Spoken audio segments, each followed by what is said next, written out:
This city over the years. And Denise is a Philadelphia institution. And you know, when young people you've monitored, you've mentored, and all the folks have come along, the way to invest in the community is inspiring. And folks, this is the city where it all started. The birthplace of American democracy. Sounds corny, but it's real. That's why I said in my headquarters here, that's why we started here. Because we learned a long time ago, every generation has to fight to keep the democracy. I never believed we'd have to fight this hard, though. I never believed it'd be this much in jeopardy. We launched our campaign over on the Oval back in May 9th, 2019. But you know, what I said then, we've been through a lot since then. What I said then is even more true today. I said what we need is a president who's willing to lead, who will insist on dramatic change for our children's sake. The single most important thing we have to do is accomplish these things. In order to get them done, we have to defeat Donald Trump.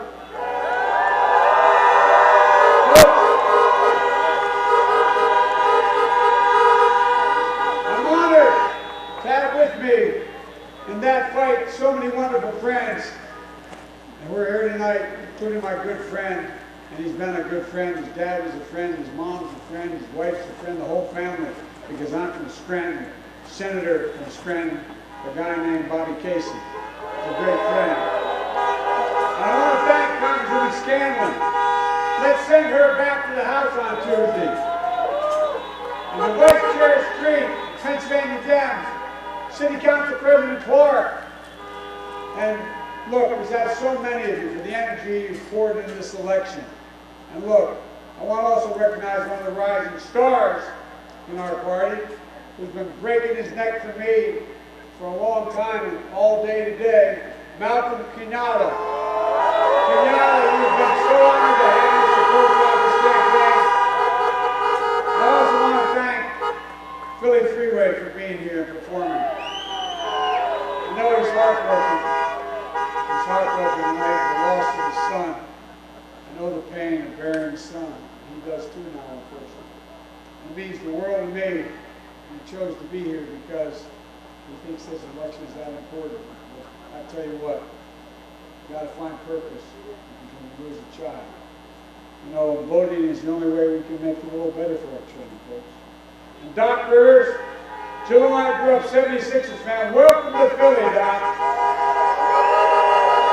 And let's bring it home on the court and in this campaign. I've been quoting Doc Rivers, a quote he made after the shooting of Jacob Blake on the campaign trail. He asked us to imagine what it takes for a black person to love America as much as he does, and they do. And how it is the deep love for this country that so far for too long has never fully been recognized by the rest of the country. But I think the action, you know, there's two ways. I was with Barack yesterday, Florida. There's two ways people get inspired. They get inspired by inspiring leaders who do great things like Barack, and they get inspired by really bad leaders. I'm not being facetious. And they see the bad side. We need American leadership that seeks to de-escalate tensions, to open the lines of communication, to bring us together, to heal, to hope. As president, that's precisely what I will try to do. Philadelphia, 2 more days. 2 more days. In 2 days, we can put an end to a presidency that has divided this nation. In 2 days, we can put an end to a presidency that has failed to protect this nation. In 2 days, we can put an end to a presidency that has fanned the flames of hate all across this nation. Millions of Americans have already voted, over 91 million. Millions more are going to vote in the days ahead. But there's still a lot of Pennsylvanians who haven't voted yet. We need every single one of you to get out and to vote on Tuesday. My message is simple. Pennsylvania is critical to this election. Last time Donald Trump won Pennsylvania, he won by 44 votes, 44,000 votes. Every single one of those votes matter. The power to change this country, not figuratively, is literally in the hands of Philadelphia and Pennsylvania. Look, I don't care how hard Donald Trump tries. There's nothing that's going to stop the people of this nation from voting and voting overwhelmingly. When America votes, America will be heard. When America's heard, I believe the message is going to be clear. It's time for Donald Trump to pack his bags and go home.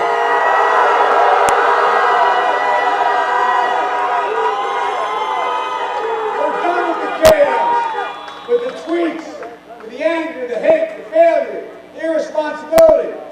We've got a lot of work to do. If I'm elected your president, we're going to do it. We're going to act. We're going to act to get COVID under control. On day one of my presidency, I'll put in action the plan I've been talking about for months. Masking, social distancing, testing, tracing. A plan for the full and fair and free distribution of therapeutics and vaccines when we get one. Imagine where we'd be if this president just wore a mask instead of mocked it from the beginning.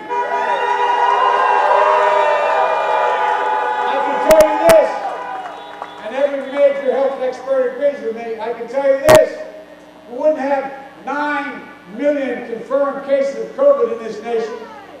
We wouldn't have over 230,000 dead, almost 9,000 here in Pennsylvania. Wouldn't be seeing those new record numbers of cases we're seeing every day now. Nearly 100,000 cases nationwide on Friday alone. More than 2,600 of them here in Pennsylvania. It was an all-time high. Wouldn't be facing another 200,000 deaths in the next few months as the doctors predict if we don't change course. Folks, we make up 4% of the world's population. But guess what? We make up over 20% of the deaths. This president knew back in January how deadly this virus was. You may have heard me say the intelligence community briefed him on it. He said, no, I never read the briefing. Well, that didn't surprise me, because he doesn't read. But he was lying. He knew how bad it was. He hid it from the American people. He went on record. He went on record with a leading journalist. He said he knew. He knew how dangerous it was. But he lied to the American people. He knew it wasn't going to disappear.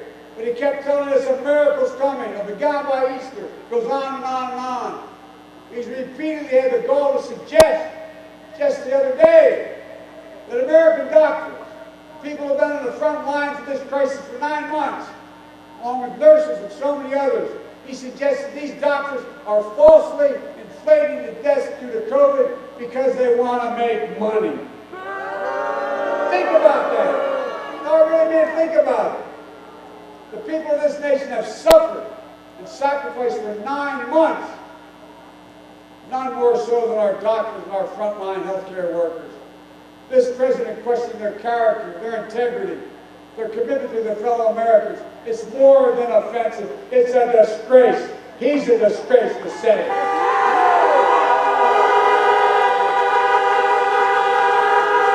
Especially coming from a president who's waved the white flag of surrender on the virus. His chief of staff last week said, we're going to do nothing about the virus. It's here. Our frontline healthcare workers have given all their best to this virus. Everything to beat it. Many of them died. But we have a president who's given up. I'll never give up, nor will America ever give up. We'll never wave the flag of surrender. We're going to beat this virus. We're going to get it under control. But the truth is, this is not hyperbole, the truth is, to beat the virus, we first got to beat Donald Trump. He's the virus. Think about it. This guy, Trump, keeps telling us what a great job and all the jobs he's created as president. What a great president he is. Well, did you know that Obama and I created more jobs in the last 3 years of our administration than the president did in his first year, 3 years of his, before the pandemic? And how about this? Did you know Donald Trump is going to be the first president in 90 years who's going to finish his 4 years in office with fewer jobs under his leadership than when he started the presidency? First one in 90 years. That's a lot of presidents. That's a lot of crises. But only Trump is going to have fewer jobs at the end of his presidency than when he started. You see, I understand something Donald Trump doesn't. Wall Street did not build this country. You did. The working people of America built this country. The middle class built it. And unions built the middle class. Folks,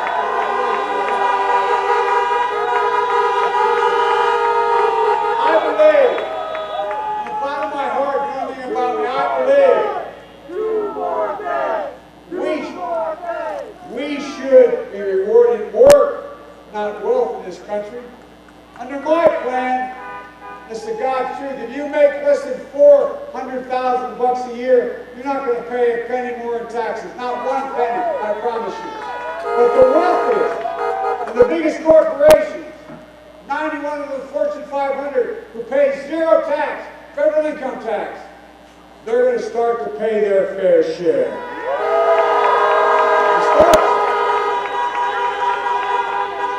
Why should a firefighter, an educator, a nurse, why should they pay a higher tax rate than the super wealthy, which you do, by the way?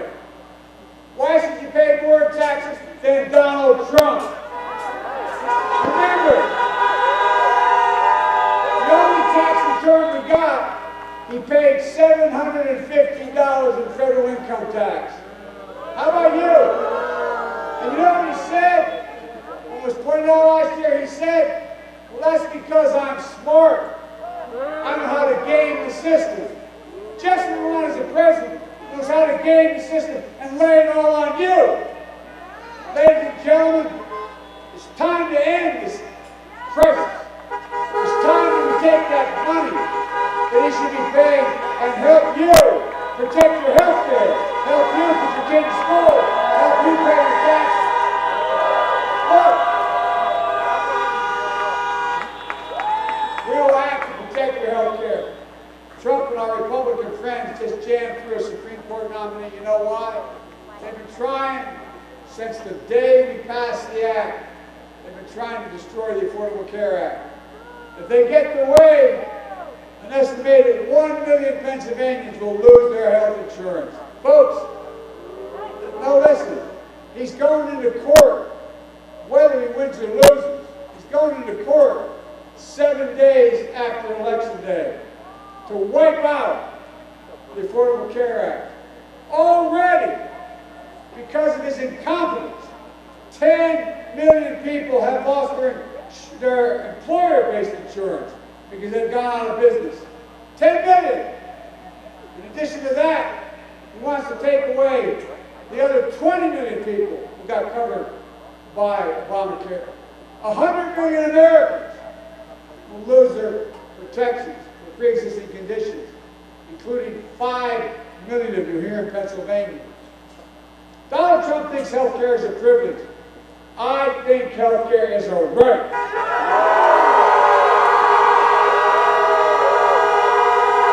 Folks, I'm not only restore Obamacare, I'll build on it. So you can keep your private insurance if you choose to, or choose a Medicare-like option. We'll increase subsidies to lower your premiums, deductibles, out-of-pocket spending, reduce prescription drug prices by 60% and say, Joe, how are you going to do that?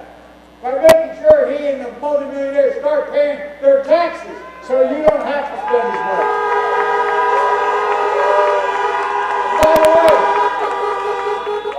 it's been confirmed by all places. Wall Street, Moody's on Wall Street said Biden's plan will create 18.6 million jobs, good paying jobs. Will increase the GDP provide $1 trillion more. We're going to make sure we keep protections for the people with pre-existing conditions. Meanwhile, someone's gone unnoticed with all his lies and all the misrepresentation. He has announced that, in fact, if he gets elected, he's going to change the way we fund Social Security. The actuary of Social Security, full-time at the Social Security Administration, says if Donald Trump's plan were to be re-elected is put in place, it will bankrupt Social Security by 2023. This is a guy with a lot of heart, isn't he? This is the guy. Tell that to your parents and grandparents. Look, folks, you have my word. I'll protect Social Security, Medicare, Medicaid, and make sure your health care is covered. Look, he's done a lot of really stupid, mean things. But I think there's nothing worse than he's said or done. The way he's spoken about those of you who served in uniform. My son served, Joe. Guess what, man? He talks about being losers and suckers. My son, Bo Biden, was Attorney General of the state of Delaware, gave up that job to volunteer to go to Iraq for a year, won the Bronze Star, the Conspicuous Service Medal in Iraq. He was not a loser, he was not a sucker, he was a patriot. Just like your son, your brother, your parents, your grandparents served. This president portrays himself as a tough guy. Macho man. Give me a break. But this is a president who won't even stand up with Vladimir Putin for putting bounties on the head of American soldiers serving in Afghanistan. He's too scared to challenge him. He's Putin's puppy. That's who he is. Donald Trump's not strong. Despite the name, Donald Trump's not strong. He's weak. He commands virtually no respect on the international stage. Think about this. When's the last time you ever heard of a president showing up at the UN and being laughed at by the entire international community? A president who showed up, I'm not making this up, a president who showed up at our NATO meeting where our NATO allies, the heads of state of our NATO nation, were making fun of him. Donald, this is a president who not only doesn't understand sacrifice, he doesn't understand courage. The physical courage it takes to serve in uniform.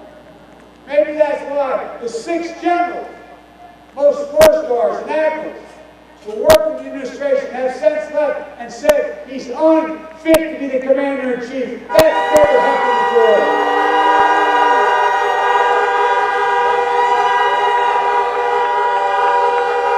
And that's why the former Joint Special Operations Commander, General Stanley McChrystal, former Commander of Special Operations in the SEALs, oversaw bin Laden's grave, Admiral Bill McCraven, along with 22 other 4-stars, endorsed me, saying they support me and they trust me as their commander-in-chief. Look, you have my word, I will support our military. They're our backbone, they're our sinew, they're our life. Ladies and gentlemen, we have to support them. And look, and we have to vote. We have to vote to beat this climate crisis. You know, Donald Trump, when he hears climate, he thinks hoax. I see it being about jobs, healthcare, and safety. The impacts of climate change too often fall disproportionately on communities of color. We're going to make sure communities that benefit by the hundreds of billions of dollars in federal investment in infrastructure and climate change. We're going to create local jobs, rebuild our roads, fill our sidewalks, install broadband, create spaces to live and work in and play in safety. He doesn't get it. The West is burning. More of our forests have been lost in the combined territory of Connecticut and Rhode Island combined. Superstorms in the Midwest, wiping out whole communities, flooding. On the East Coast, you know what's happening. We have a circumstance where in the South, we find ourselves with more hurricanes, more vicious hurricanes. And the president has told us because the waters of the Atlantic are opening up, are warming up, you know what he said? Well, maybe we could stop it by dropping some atomic bombs on them. Oh, by the way, it's the same guy. You'll appreciate this being from Philly. The same guy who said the problem we had in the Revolutionary War is we didn't have enough airports. Stable genius. Stable genius. Look, we'll act and deliver on racial justice as well. Protesting is not burning or looting or violating. It can't be tolerated, and it won't. But these protests are a cry for justice. The names of George Floyd, Breonna Taylor, Jacob Blake, Walter Waller Jr., they're not going to be forgotten soon. Not by me, not by you, not by the American people. And they'll inspire a new wave of justice in America. Folks, we can do this. There's nothing beyond our capacity. So hope you want America to lead again. Hope you want to trust America to begin to trust each other again. And hope if you want America to be united again.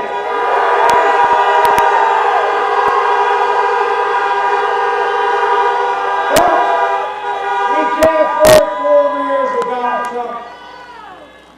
I believe this country has to come together. When I announced, not far from here, my candidacy, I said I was doing it for 3 reasons. One, to restore the soul, decency in the White House, the soul of America. I said I was running to rebuild the backbone of America, hard working middle-class folks, and bring everybody along this time. And I said I was running to unite America. People said, Joe, you used to be able to do that, but it can't be done anymore. Well, if it can't be done anymore, we're in trouble. I'm running as a proud Democrat, but I'll govern as an American president.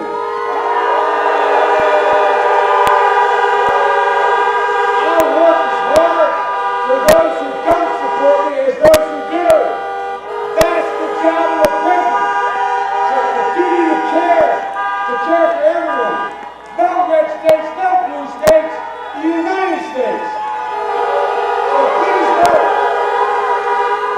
If you have an absentee ballot, get it to the drop box as soon as you can.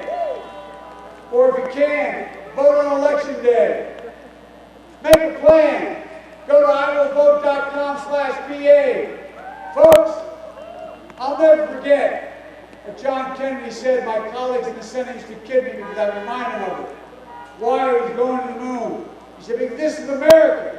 In America, we refuse to postpone opportunities. I refuse to postpone the incredible opportunities available in America. There's nothing beyond our capacity. There's no limit to America's future. The only thing that can tear America apart is America itself. And that's exactly what Donald Trump has been trying to do from the beginning. Dividing us in America. Pitting us, Americans, against one another based on race, religion, gender, ethnicity, national origin. Wrong! That's not who we are. Look, everybody knows who Donald Trump is. Let's show them who we are. We choose hope over fear. We choose unity over division. We choose science over fiction.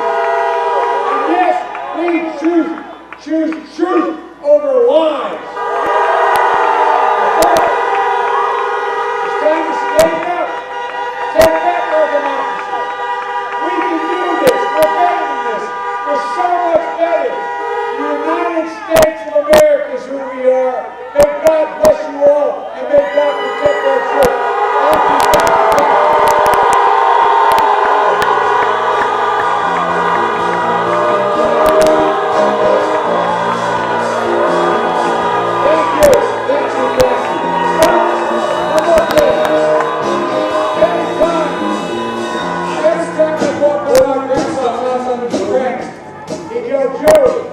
Keep the faith.